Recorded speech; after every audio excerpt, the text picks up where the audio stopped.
The Nintendo Switch has had the handheld gaming market all to itself for years, since Sony decided that there would be no successor to the Vita. Now, Valve Corporation has its own handheld system, the Steam Deck. You may have noticed some buzz on social media and in technology circles about the Steam Deck being a so-called Switch killer. But is the Steam Deck comparable to the Nintendo Switch? How are they different? The most important difference is that the Steam Deck is a PC. Yes, that's right. While it may look like a handheld console, it's a PC on the inside. It has the same fundamental hardware as a PC and runs the same software as any other PC. The games you'll play on a Steam Deck are the same games you'd play on Steam using a gaming laptop or desktop system. Just like any other PC, the Steam Deck is an open platform. This means you're free to install any software on it without having to jailbreak the device. This makes it very different from the Switch and any other type of console, which are generally locked down and can only run software certified by the console maker. Steam Deck hardware is closer to PlayStation or Xbox than Switch. Inside the Nintendo Switch are several ARM CPU cores, similar to those found in smartphones and tablets. Inside the Steam Deck, you'll find 4 AMD Ryzen CPU cores and an AMD RDNA 2 GPU. If you know something about the latest Xbox and PlayStation consoles, that might sound familiar. Yes, the Steam Deck uses hardware similar to what's in the newest generation of consoles. However, that is a similarity of kind, but not of quantity. The CPU and GPU inside the Steam Deck are cut down in comparison to the large, power-hungry processors in the PlayStation 5 or Xbox Series X system. They simply share the same DNA. The Steam Deck is much more powerful than a Switch.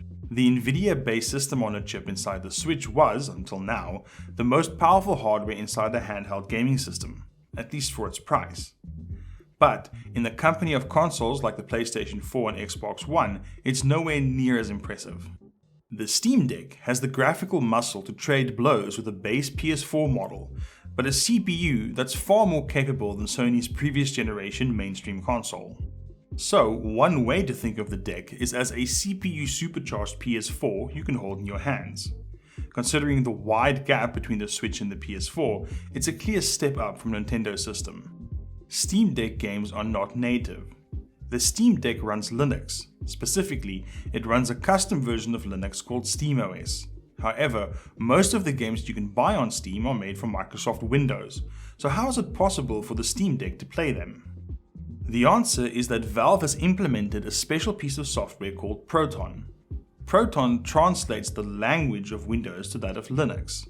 So a Windows game speaks its language, and Linux can talk back because Proton is acting as a translator. This is different from emulation, where an entire system's hardware is simulated to run games designed for that console. Proton doesn't have the power-hungry overhead that emulation does. In fact, there are no perceptible performance differences in many games. Still, this does paint a different picture to that of Switch. Switch games are specifically written to work on the Switch. Developers develop or port their games to tap every ounce of performance from the system. There are no such considerations for the Steam Deck. The most significant difference between the Switch and the Steam Deck is likely to be the user experience. The Switch is a true console.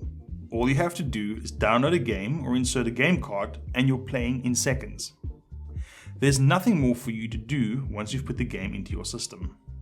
On the Steam Deck, you'll have more legwork. With each game you install, you'll have to tweak its settings to your preference and the capabilities of the Steam Deck itself. We expect that Valve, the Steam community, or both, will provide guidelines on how to configure specific games for optimal play on the Steam Deck, but there's no guarantee of this. While what we've seen of Steam Deck's custom software interface looks promising, the inherent freedom of the PC platform comes with more steps between buying a game and playing a game compared to consoles. Whether that means you should consider trading in your Switch for a Steam Deck when the time comes depends entirely on your needs and your expectations for handheld gaming. There's no right or wrong choice, as long as you don't take their surface similarities at face value. Let us know what you think about the Steam Deck in the comments below. See you next time.